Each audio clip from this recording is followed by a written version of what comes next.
Петрески, рускиот воен напад на Украина предизвика паника на светските пазари, доведе и до пад на берзите, раст на цените на нафтата и гасот. Како сето ова ќе се одрази во Македонија?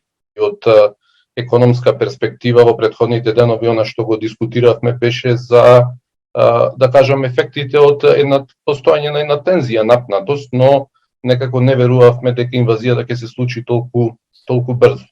Така што од таа перспектива вообичаено на што го гледаме на берзите денес, значи шок кој што се одразува, се разбира, на цените негативно и кој што во која мера и како ќе се развива понатаму во моментот не може да се процени.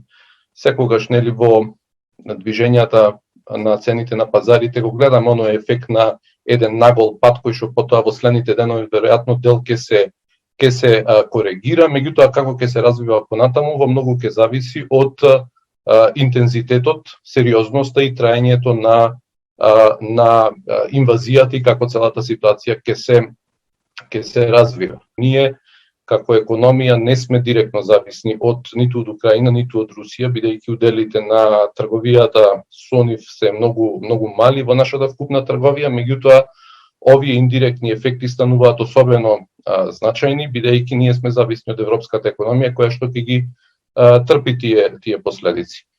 Освен кај енергенсите, битни се и ефектите кај цените врз некои примарни производи.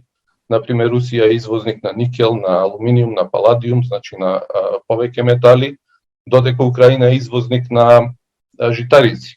Значи сето тоа ќе ја поремети глобалната понуда на овие производи, да ги наречам, како резултат на што ќе видиме и притисоци на цените таму. Сега карактеристично е во моментов што таквите притисоци кај енергенсите и кај овие производи, металите и храната доаѓаат во време кога притисоци веќе постоеа како последица на други фактори сврзани со пандемијата.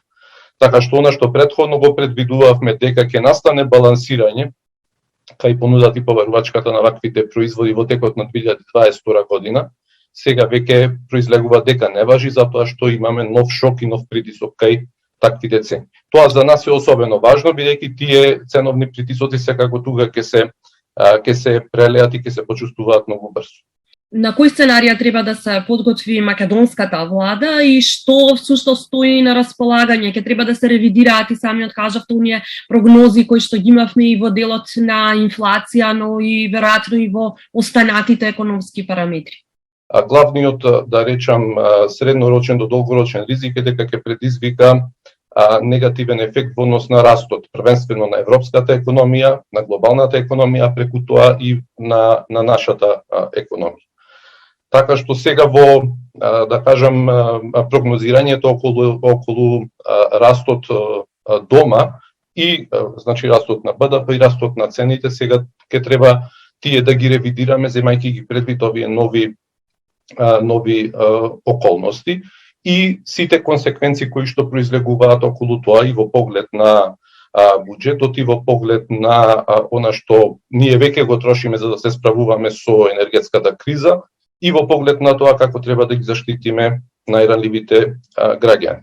Доколку ударот, да кажам, врз цените, врз доходот на граѓаните дојде многу побрзо од тоа што првично очекувавме и биде, да кажам, релативно силен, тогаш она што на краток рок може владата да го преземе е да дизајнира пакети кои што ќе ги заштитат најранливите категории граѓани, всушност на некој начин да реагира на ист начин како што реагираше при ударот на пандемијата.